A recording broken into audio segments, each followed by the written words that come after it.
Hello everyone, I am Isha Agarwal, आपकी story teller. Story start करने से पहले 2 मिनट बात करनी थी। मुझे अभी स्टोरी डालते हुए कुछ हफ्ता हो गया है, यानी कि 6 से 7 दिन हो गए।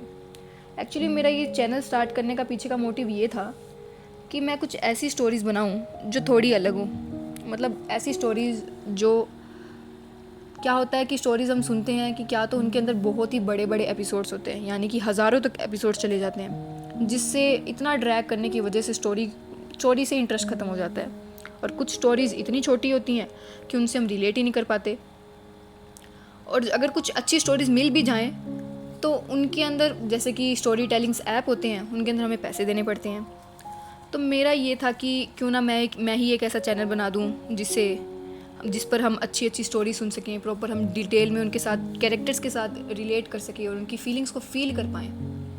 तो मैंने ये चैनल बनाया था और आप मुझे सपोर्ट कर सकते हैं अगर आप चाहें तो। और आगे अब स्टोरी स्टार्ट करते हैं। पिछले पार्ट में हमने देखा था कि मीटिंग के बाद सभी टीम्स अपनी अपनी जगह चली जाती है। ईशान की टीम में भी सभी बैठ जाते हैं।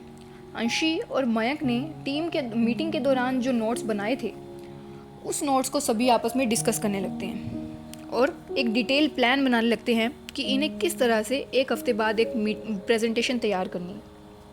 ईशान अपनी सभी मेंबर्स के ओपिनियन सुनता है। क्लाइंट्स की रिक्वायरमेंट को मद्देनज़र रखते हुए वो सभी आपस में डिस्कस करने लगते हैं और ईशान सभी को कुछ ना कुछ काम बताकर खुद भी काम करने लगता है। बीच बीच में कभी किसी को मदद की ज़रूरत होती तो ईशान सबसे पहले आ जाता, उन्हें नए नए तरीके बताता, नए डिज़ाइंस बताता, एनिमेशंस बताता, उनकी मदद करता, जैसा कि एक मेंटोर को एक लीडर को करना चाहिए।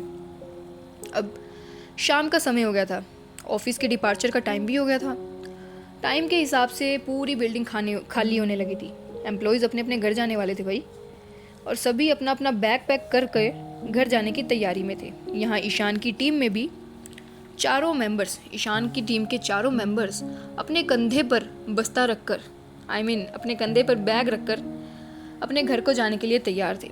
लेकिन रिया देखती है कि ईशान अभी भी अपनी डेस्क पर ही था।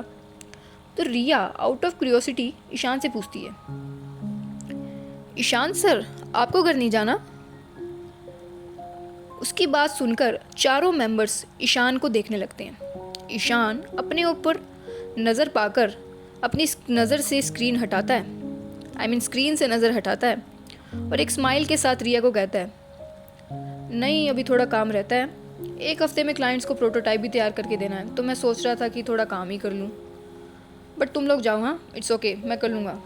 और इतना कहकर वो वापस स्क्रीन पर देखने लगता है। इस 1 हफ्ते में रिया, अंशी, राहुल और यहाँ तक कि मयंक भी ईशान को सच में अपना मेंटर मानने लगे थे।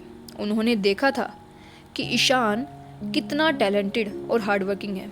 ईशान के बार बार कहने के बावजूद भी वो उसे सर ही कहकर बुलाते थे, क्योंकि वो सच में ईशान की रिस्पेक्ट करते थे। सिर्फ कहने के लिए नहीं, वो दिल से ईशान को अपना मेंटर मानते थे।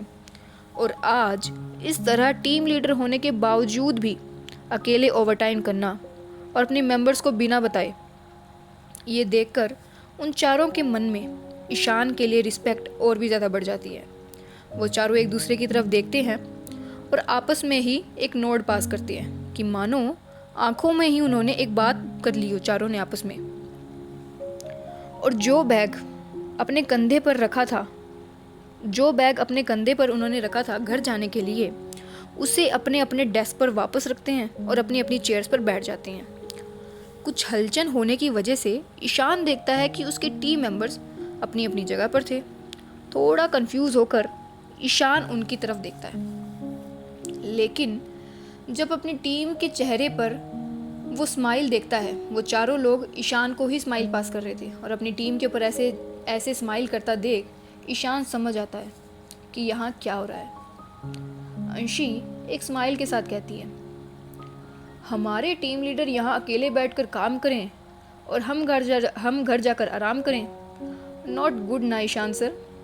और अंशी के बाद रिया कहती है, वैसे मैंने कहीं पढ़ा था कि ग्रेट लीडर वो होते हैं जो अपनी टीम से पहले खुद ही प्रॉब्लम से लड़ जाएं। और जब हमें ऐसा लीडर मिला है तो आपको लगता है कि हम हमारे लीडर को अकेला ऐसे ही छोड़ देंगे? No chance. अंशी की बात सुनकर ईशान रिया की बात सुनकर ईशान पहले रिया को देखता है, फिर अंशी को और फिर राहुल को। तीनों के चेहरों पर ईशान के लिए रिस्पेक्ट साफ झलक रही थी। और जब वो मयंक को देखता है तो मयंक भी एक रेयर स्माइल के साथ ईशान की तरफ हल्के से अपना सर हाँ में हिलाता है, कि मानो कि वो कह रहा हो कि आप आगे बढ़ो, हम लोग आपके साथ हैं। अपनी टीम को ऐसा देखकर ईशान को प्राउड फील होता है। उसके कंधे अपने आप चौड़े हो जाते हैं, उसके सीने में अपने आप ही एक अलग किस्म की हवा फूल जाती है। उसे पहले लगता था कि सब उसकी पोजीशन की, उसके नाम की, उसके पैसे की वजह से उसके साथ थे, और उसे लगता था कि उसकी नज़रों में आने के लिए सभी उसकी चापलूसी किया करते थे। लेकिन आज अपने सामने के चारों लोगों को इस तरह देखकर ईशान को एक ऐसी फीलिंग आती है जो उसके लिए पहली बार थी। पहली बार ईशान को ऐसा लगता है कि उसने अपनी लाइफ में कुछ किया है और उसके गले से एक भी शब्द नहीं निकल पाता, और अपने सर को और इस मोमेंट को प्रोसेस करते हुए अपने सर को 2 से 3 बार हिलाता है, कि मानो वो समझ रहा हो कि हाँ, कि मैंने कुछ तो किया है। अंशी अपना लैपटॉप लेकर ईशान के पास आती है और अपनी प्रेजेंटेशन के बारे में पूछती है। ईशान कहता है, अंशी ये प्रेजेंटेशन कम और पावर पॉइंट की ट्रांजिशन इफेक्ट ज़्यादा लग रही है। ये कहते ही रिया और राहुल ज़ोर ज़ोर से हंसने लगते हैं। मयंक भी थोड़ा स्माइल कर रहा था। अंशी पहले तो 2 सेकंड मुंह बनाती है, लेकिन सबको हंसता देख वो भी हंसने लगती है। और ईशान अपनी टीम को इस तरह देखकर ईशान भी हंसने लगता है। उसके चेहरे पर भी स्माइल थी। इस ऑलमोस्ट खाली हो चुकी बिल्डिंग में डिज़ाइन और कोडिंग के डिपार्टमेंट से ज़ोर ज़ोर से हंसी की आवाज़ें आ रही थी। सब काम के साथ एक दूसरे की टांगें भी खींच रहे थे। कोई किसके साथ मजाक कर रहा था, कोई किसके साथ, और साथ ही साथ मजाक के साथ साथ वो सारे अपना काम भी कर रहे थे। लेकिन अभी पूरी बिल्डिंग खाली नहीं हुई थी। स्वरा, जो पिछले कई देर से ग्लास से ये सब होते हुए देख रही थी, ईशान को हंसता देख उसके चेहरे पर अपने आप ही एक छोटी सी स्माइल आ जाती है। स्वरा समझ आती है कि ईशान भले ही फ्लर्टी, चार्मिंग और एक्सट्रोवर्ट किस्म का था, लेकिन अपने काम में ईशान बहुत ही अच्छा था। और शायद इसी वजह से स्वरा के मन में ईशान के लिए रिस्पेक्ट बढ़ जाती है, और स्वरा अपने चेहरे पर वही स्माइल लिए अपनी केबिन की तरफ वापस चली जाती है। यहाँ अपने ऑफिस में ईशान सबके लिए कॉफ़ी और डिनर ऑर्डर करता है और सभी कॉफ़ी पीने लगते हैं।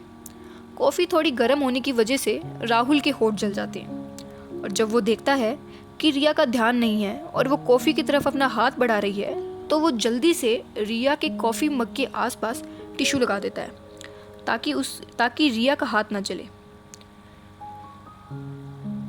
ऐसे बिना कुछ कहे राहुल के ऐसे स्वीट जेस्चर्स को देख रिया ब्लश करने लगती है। रिया को ब्लश करता देख राहुल ब्लश करने लगता है।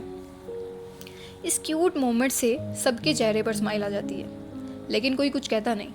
सब जानते थे कि राहुल को रिया पर क्रश है। शायद रिया भी जानती थी। अब मयंक कहता है, सर हमें ऐसा कुछ करना होगा जिससे हमारा डिज़ाइन सबसे अलग हो, जो हमें बाकी टीम से यूनिक बनाए।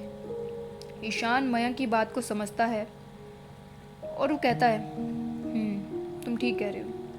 और कुछ सोचने के बाद ईशान के मन में एक आइडिया आता है, और वो आइडिया अपनी टीम के साथ शेयर करता है, और उस आइडिया के ऊपर ईशान और ईशान की टीम काम करने लगती है। अब वो आइडिया क्या था वो तो हमें आगे पता चलेगा। अब इसी तरह 1 हफ्ता बीत जाता है। इस 1 हफ्ते में ईशान और उसकी टीम ने दिन रात मेहनत की थी उस गेम के प्रोटोटाइप बनाने में। स्वरा, जो ज़्यादातर ऑफिस में ओवरटाइम किया करती थी, उसने इस हफ्ते में सब नोटिस किया था कि कैसे ईशान अपनी टीम को हैंडल करता था। बिल्कुल वैसे ही जैसे एक असली लीडर करता है। कभी कभी मजाक में, तो कभी डांट कर, तो कभी सार्कास्टिक होकर ईशान अपनी टीम को गाइड करता था। ईशान के लिए स्वरा के मन में और भी ज़्यादा रिस्पेक्ट होती जा रही थी। उसे पता था कि भले ही वो फ्लर्ट था, लेकिन चीप नहीं था। ये कहना गलत नहीं होगा कि ईशान टीम बी का काम देखने के लिए स्वरा थोड़ी एक्साइटेड थी, लेकिन अगर आप उससे पूछोगे तो वह साफ मना कर देगी हाँ। साथ ही स्वरा एक बात भी नोटिस करती है, कि जब ईशान सबके आसपास होता तो वो एक सूरज की तरह होता जो सबके ऊपर अपनी किरणें बरसा रहा था। लेकिन जैसे ही ईशान अकेला होता और उसके पास कोई नहीं होता, तो ईशान चांद की तरह एकदम ठंडा हो जाता है और उसके फेस पर जो स्माइल हमेशा रहती थी वो ऐसे गायब होती है कि मानो कभी थी ही नहीं। और वो देखती है कि जब खाली ऑफिस हो जाता है, यानी कि ऑफिस जब खाली हो जाता है और कोई नहीं होता, तो ईशान रोज और उसे जब भी मौका मिलता वो ऑफिस की टेरेस पर चला जाता। और टेरेस पर जाके वो क्या करता ये स्वरा को नहीं पता था, क्योंकि उसने कभी ईशान को फॉलो नहीं किया था, यानी कि ईशान के पीछे कभी नहीं गई थी वो। लेकिन इस बात का उसे एहसास था। अब फाइनली वो मीटिंग स्टार्ट हो गई थी। मीटिंग का टाइम हो गया था। सब काफ़ी क्यूरियस थे पिक्सल डोमिनेशन के आर्टिस्ट की कला देखने के लिए। सबसे पहले टीम सी अपनी प्रेजेंटेशन देती है। उनकी प्रेजेंटेशन अच्छी थी, सबको पसंद भी आती है, लेकिन उसमें कुछ फ्रेशनेस नहीं थी। वो थोड़ा ओल्ड कंसेप्ट लग रहा था, उसमें कुछ नया नहीं लग रहा था। टीम सी के बाद टीम ए अपना प्रेजेंटेशन देती है। टीम ए का कंसेप्ट और आइडिया दोनों ही बहुत अच्छे थे। क्लाइंट को भी उनका आइडिया काफ़ी पसंद आता है और वो खुश भी लग रहे थे। यहाँ पहले टीम ए से पहले टीम बी को प्रेजेंटेशन देना था, लेकिन सारी प्रेजेंटेशन और प्रोटोटाइप की ड्राइव राहुल के पास थी, जो फ़िलहाल अभी ट्रैफिक में फंसा हुआ था और अभी तक ऑफिस पहुंचा नहीं था। जब टीम ए अपनी फाइनल स्लाइड पर थी, तब फाइनली राहुल मीटिंग रूम में आता है और लेट होने के लिए सबसे सॉरी बोलता है। रिया राहुल को आंखें दिखाती है, राहुल उसे भी सॉरी कहता है। अब बारी थी टीम बी की। ईशान सब कुछ कनेक्ट करता है और अपनी बात बोलना शुरू करता है। ईशान की बॉडी लैंग्वेज में कॉन्फिडेंस साफ झलक रहा था। ऐसा लग रहा था कि मानो न जाने ऐसी कितनी ही मीटिंग उसने अटेंड की हो। दरअसल उसने सच में इतनी मीटिंग अटेंड की ही थी। ईशान सबके साथ आई कांटेक्ट मेंटेन करते हुए कहता है, good morning everyone, I am Ishaan Malhotra, design और कोडिंग डिपार्टमेंट से टीम बी का मेंटर। अपनी प्रेजेंटेशन दिखाने से पहले मैं कहना चाहता हूँ कि गेम्स केवल एक टाइम पास का तरीका नहीं है, बल्कि कुछ लोग तो ऐसा समझते हैं कि गेम्स सिर्फ और सिर्फ एक एक्सक्यूज़ है, एक डिस्ट्रैक्शन है। लेकिन मेरा मानना ये है कि गेम्स एक ऐसा एस्केप है, एक ऐसा एस्केपिज्म रूट है जो हमें इस भीड़ भाड़ की दुनिया से निकालने में कामयाब होता है।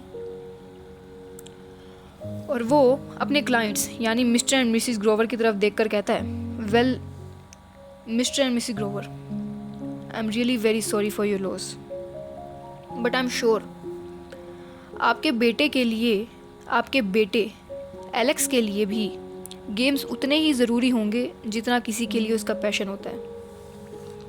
अब क्योंकि इस प्रोजेक्ट का कोर ही हमारे डिपार्टमेंट के लिए हमारे डीप इमोशन से जुड़ा है, और जब हम ये प्रोजेक्ट एलेक्स को ट्रिब्यूट देने के लिए बना रहे हैं, तो ये सिर्फ एक गेम नहीं बचता।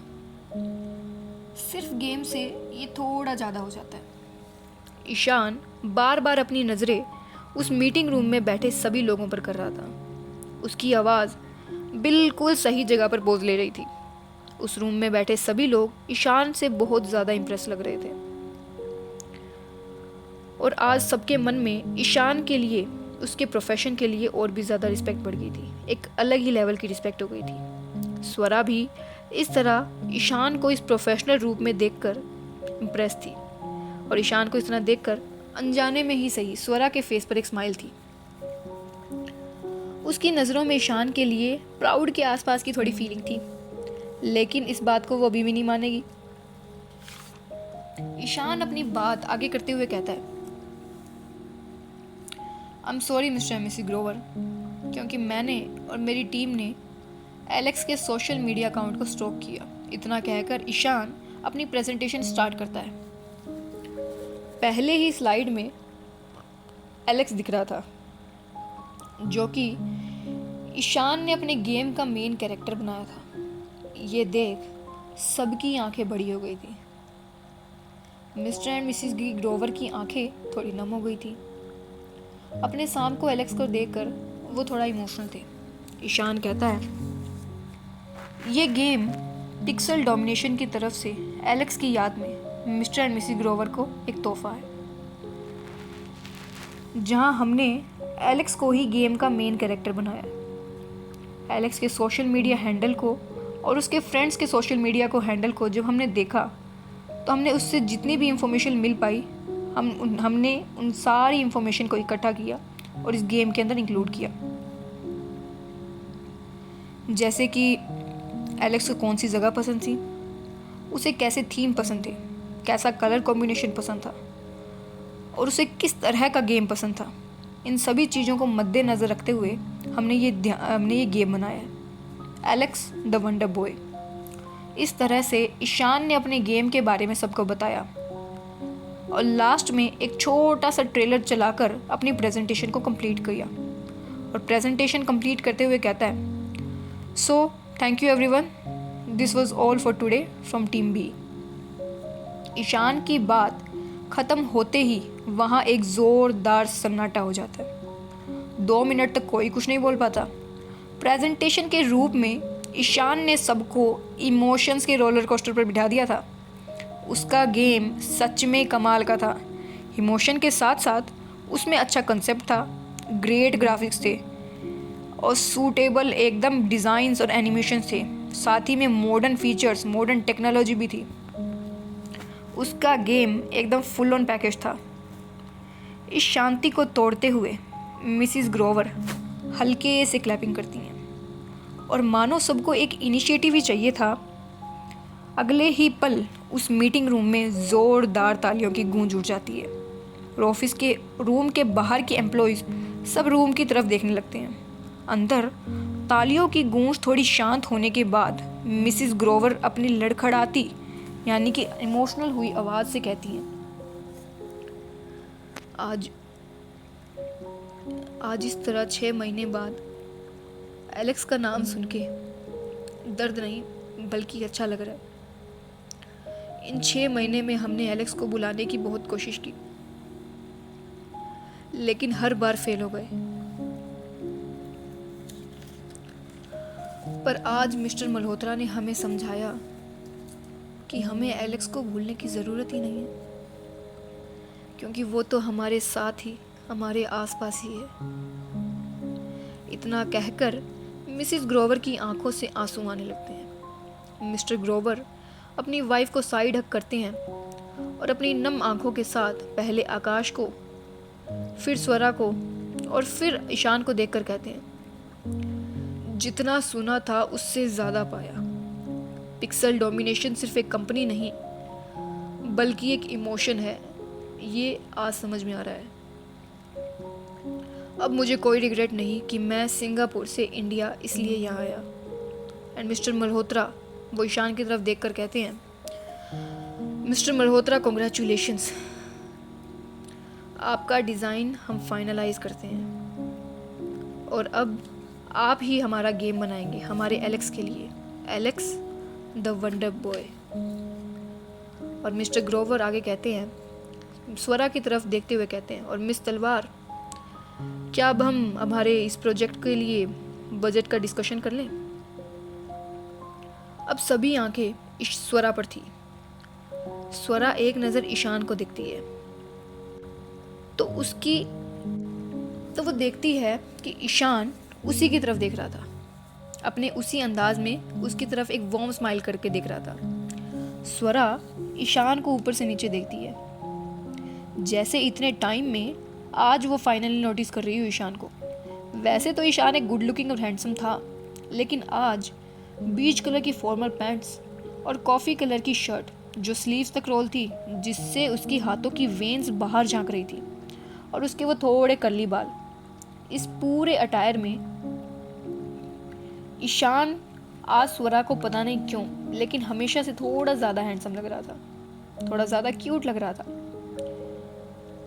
आज ईशान की वो स्माइल स्वरा को थोड़ी कम इरिटेटिंग लग रही थी, या फिर मैं कहूँ उसे इरिटेटिंग नहीं लग रही थी बल्कि क्यूट लग रही थी। अब लेकिन स्वरा अपने मन को संभालते हुए ईशान से अपनी नज़र हटाती है और मिस्टर ग्रोवर की तरफ देखकर अपने उसी काम अंदाज में कहती है,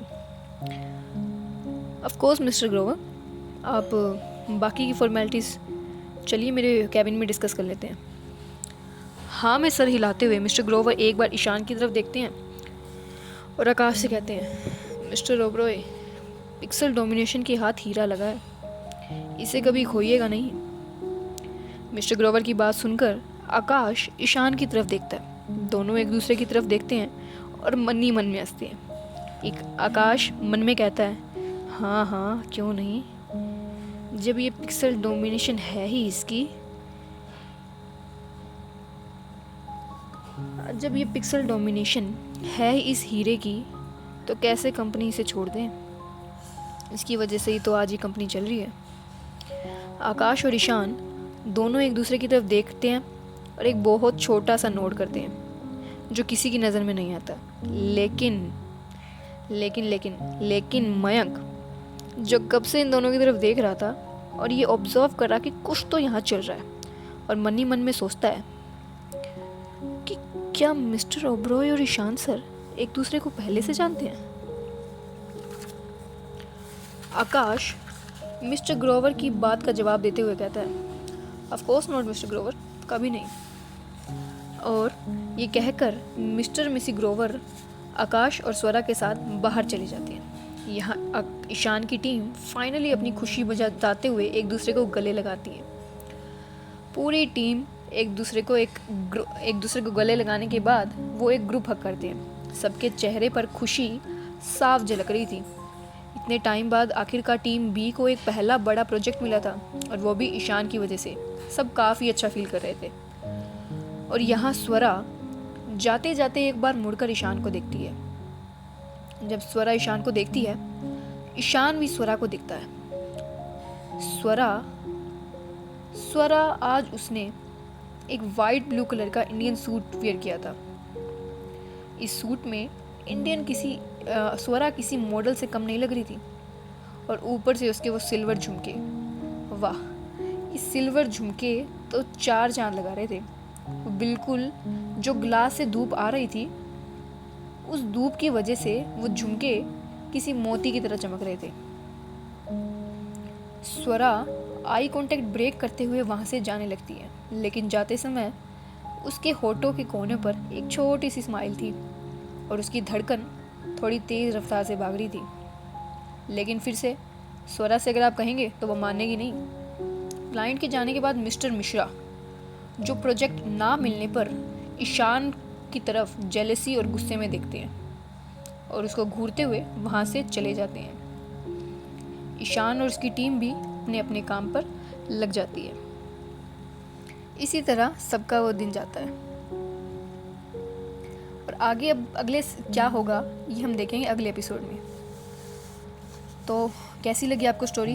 प्लीज़ अपना फीडबैक ज़रूर देना, कमेंट ज़रूर करना और लाइक करना, शेयर करना। अगर आपको स्टोरी पसंद आ रही है तो प्लीज़ सपोर्ट करना, चैनल को सब्सक्राइब कर देना अगर आपको ठीक लगे तो।